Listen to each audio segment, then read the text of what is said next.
Usager quasi quotidien du Grand Saint-Esprit, j'étais curieux, je voyais une affiche, je voyais ce qui me semblait être une petite fermette, puis là j'ai dit, ben je vais arrêter. Bonjour Sarah Kim Béliveau. Bonjour. Ben oui, on est un samedi, il fait beau, on est au mois de septembre. Toi, tu es la propriétaire de Alpaga Beleska. C'est quoi ça? Dans le fond, j'ai une ferme avec des alpagas, un lama aussi, des chiens, des poules, des chèvres, des lapins. Puis cette année, on a fait un labyrinthe en maïs d'environ 2 kilomètres. Et pourquoi avoir choisi, ben t'es-tu une fille d'agriculteur, d'agricultrice? Oui, exact. Mes parents, dans le fond, ils étaient agriculteurs, ils ont une ferme laitière, puis on a aussi une ferme céréalière. Donc, on est à Grand Saint-Esprit, juste pour préciser, parce que là, le Grand Saint-Esprit, c'est pas juste Grand Saint-Esprit, mais on est situé à Grand Saint-Esprit. Et pourquoi choisir cet élevage-là qui, bon, on en voit, mais c'est pas commun, c'est pas la vache laitière, là, l'alpaga. Pourquoi choisir ça? Non, exact. C'est vraiment plus un petit coup de tête avec ma mère que ça a commencé comme ça. On s'est dit, crime, c'est cool des alpagas. Puis là, j'ai commencé à regarder, puis ça en est venu que je suis devenue 4 ans plus tard avec une entreprise avec des alpagas. Puis les alpagas aussi, ça amène... n'importe qui est capable de s'en occuper là, de quelqu'un de confiance que j'ai, mais à comparer de des vaches laitières, c'est moins prenant. C'est un animal qui est robuste. En tout cas, je sais pas si le terme est bon, mais tu sais, c'est un animal qui est habitué à des conditions assez extrêmes aussi, si je me trompe pas, là. Oui, oui. Puis dans le fond, un alpaga, ce qui est très important, c'est que ça soit pas stressé. Fait que c'est pour ça que j'ai mes chiens pour garder le troupeau, pour les garder en sécurité, puis mes clôtures aussi. Fait que là, on va justement aller les voir, nos amis. C'est-tu un élevage d'alpaga? C'est-tu des mâles, des femelles? Ou on mélange-tu les sexes ensemble? Non, c'est super important que les femelles soient toujours ensemble puis que les mâles aussi soient ensemble, séparés au besoin. Puis, dans le fond, c'est la période de reproduction est n'importe quand. C'est vraiment ça.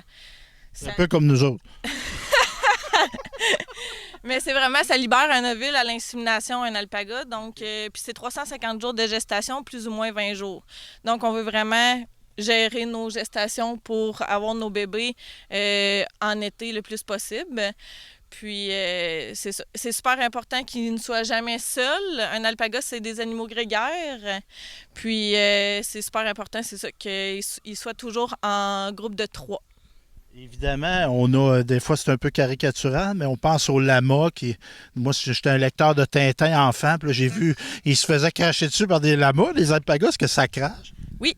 OK. Oui. Puis c'est quoi la différence entre un lama et un alpaga? Dans le fond, le lama, un alpaga va peser 120 livres, puis un lama va peser jusqu'à 350 livres. Ça, c'est quand même une grosse différence. Le lama va venir protéger aussi le troupeau d'alpaga. Lui, il est capable de piétiner les souris, les mulots, ce qui est quand même un élément stressant pour un alpaga, puisqu'un alpaga, ça n'a aucun moyen de défense.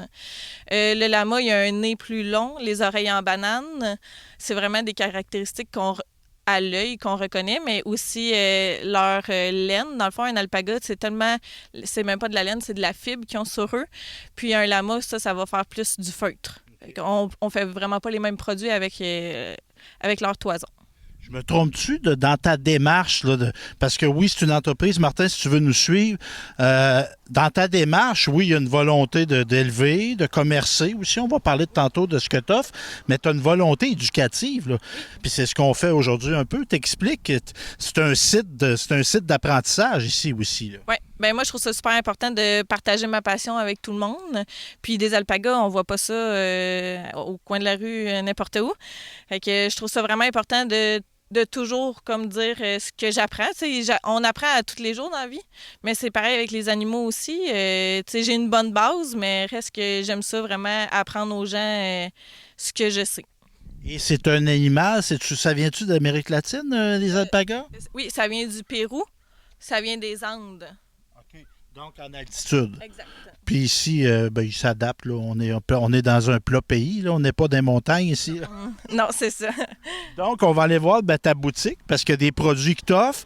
Le site, on peut, bon, tu me parlais d'un labyrinthe. Martin, si tu veux montrer le labyrinthe un peu en attendant, c'est un labyrinthe, c'est un site que tu ouvres au public. T'aimes ça recevoir du monde ici, là. C'était aussi la différence entre une ferme laitière puis ma ferme, c'est aussi que avec des vaches, je voyais ma famille, mais sans voir beaucoup de monde. Puis j'aime ça faire du social, j'aime ça d'être avec le public. Et j'ai décidé l'ouvrir au public. Exact. Puis c'est vraiment, tu sais, une entreprise, c'est un peu un tronc d'arbre que tu décides les branches que tu mets après ton arbre. Puis ça, c'est une branche que... Puis c'est aussi le maïs, je viens d'une fille d'agriculteur. Fait que c'était comme important pour moi aussi que d'avoir une main là-dedans, dans les champs. Justement, ben là, on en parle, je m'en voudrais de ne pas le mentionner, mais si on veut se renseigner sur le site, quand est-ce que c'est ouvert, c'est comment qu'on te rejoint le plus facilement possible? Dans le fond, Facebook, je suis beaucoup sur les réseaux sociaux. J'ai aussi mon numéro de téléphone qu'on peut toujours m'appeler, le 819-448-2661. Puis, je suis toujours disponible, dans le fond. C'est... Groupe scolaire, mais personne passant. La fin de semaine, on part sur un petit road trip. On arrête en passant. Ça peut être intéressant. Oui, et puis, comme hier, j'ai eu un groupe, c'est un service de garde qui sont venus. Il y avait 60 enfants. Vous faites triper, eux autres? Oui, je pense qu'ils ont bien aimé. Les enfants aiment beaucoup les poules aussi. Oui, parce que tu as des lapins, tu as des poules aussi. Puis on va rentrer justement dans ta boutique parce qu'il y a des produits qu'on y trouve qui sont, dans le fond, faits à partir de fibres, de la laine des alpagas. Tu m'expliquais tantôt la différence entre la laine d'alpaga et de lama. Peux-tu me répéter? Oui, dans le fond, la laine d'alpaga, c'est vraiment doux. Ça s'appelle de la fibre tellement que c'est doux. C'est vraiment la grosseur de micron qu'il y a sur chaque poil. C'est hypoallergène tellement que c'est mince et c'est 7 fois plus chaud que de la laine de mouton. Au toucher, on peut du coton un peu. C'est très doux. Je touche en ce moment, là, c'est pas de la laine. En tout cas, oui, ça en est. Ça en est, mais le toucher, c'est pas ce qu'on s'attend. Là. Non, c'est vraiment reconnu pour ne pas piquer, dans le fond, de la laine d'alpaga. Ça pique pas, puis ça garde au chaud. Ce que ça fait aussi, c'est que ça enlève beaucoup l'humidité. Les bas sont extrêmement reconnus pour ça. Ça enlève l'humidité du pied, donc ça garde au sec puis au chaud. Puis c'est comme que je vous disais, le lama, il fait du feutre. Mais l'alpaga aussi, en vieillissant, un alpaga, ça a une espérance de vie d'environ 20 ans. Plus ils vont vieillir, plus leurs fibres vont devenir plus feutrées. Donc, avec le feutre, ce qu'on fait, c'est des semelles, des balles de sécheuse. J'ai aussi des chapeaux en feutre. Puis c'est ça. Fait que... Quand ils sont plus jeunes, c'est là qu'on va faire vraiment de la laine pour des écheveaux, vraiment pour des foulards comme ça. Ici, là, si vous touchez, là, ça, c'est du bébé. Okay. Ça, il n'y a pas plus doux que du bébé. Puis, t'en fais, toi. Il y a des choses que il y a des gens qui te le font, tu as des couturières, mais toi, tu couds des... Qu'est-ce que tu fais, toi? T'en fais pas? Moi, je m'occupe des animaux. C'est assez. Oui, ma mère, elle la tricote. C'est elle qui a commencé à faire les premiers produits. Puis là, on a décidé de faire aussi des toutous, qui est un peu notre marque de commerce, parce que ces toutous-là sont juste ici. Puis ça, c'est ma mère qui fait les toutous. Mais j'ai aussi des tricoteuses que j'adore. Là. C'est des madames ou aussi des plus jeunes. Tous ceux qui aiment tricoter puis qui savent plus vraiment quoi faire. Moi, j'ai décidé dans le fond, on fait comme un échange. Ils font des produits. Moi, je lui donne de la laine pour qu'ils se fassent des produits pour eux aussi. C'est vraiment comme ça qu'on fonctionne. Je trouve intéressant, oui, tu as des choses qui sont faites, mais quelqu'un qui veut acheter de la laine, tu vends de la laine. Quelqu'un achète ça, puis peut. Moi, je serais pas capable, malheureusement. Là. Faudrait que je l'apprenne. Quoi qu'avec ta mère, elle pourrait me donner un cours. Hein? En vieillissant, la patience va peut-être arriver. Mais, tu sais, des fois, on dit on va acheter local. Tu peux pas avoir plus local que ça. Là. C'est élevé, tondu, cousu ici, là. Et la tonte, est-ce que c'est toi qui l'as fait? La première année, c'est tout moi qui les a faites. Ça m'a pris environ 1 mois. Puis finalement, j'ai été enceinte la 2e année, donc j'ai payé quelqu'un, puis il les a faites en 2 heures. Fait que j'ai décidé que c'était quelque chose à... C'était un bon investissement d'avoir un tondeur, puis c'est le même qui vient à chaque année. Tu sais, dans le fond, c'est comme je l'expliquais tantôt, les alpagas, le stress les rend malades. Et que c'est important que c'est un élément stressant, là, la tonte. Donc, c'est important que ça soit court puis bien fait. Vite fait, bien fait. On va continuer notre visite de ta belle boutique qui est comme située en avant de l'étable, dans le fond.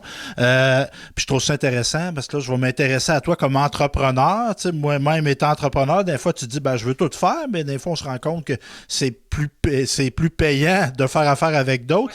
Ouais. Oui, t'es-tu formé, as-tu un diplôme en agriculture? Oui, j'ai fait mon DEP à l'école de l'agriculture de Nicolette. OK, bon, tant mieux, on s'en va là tantôt, justement.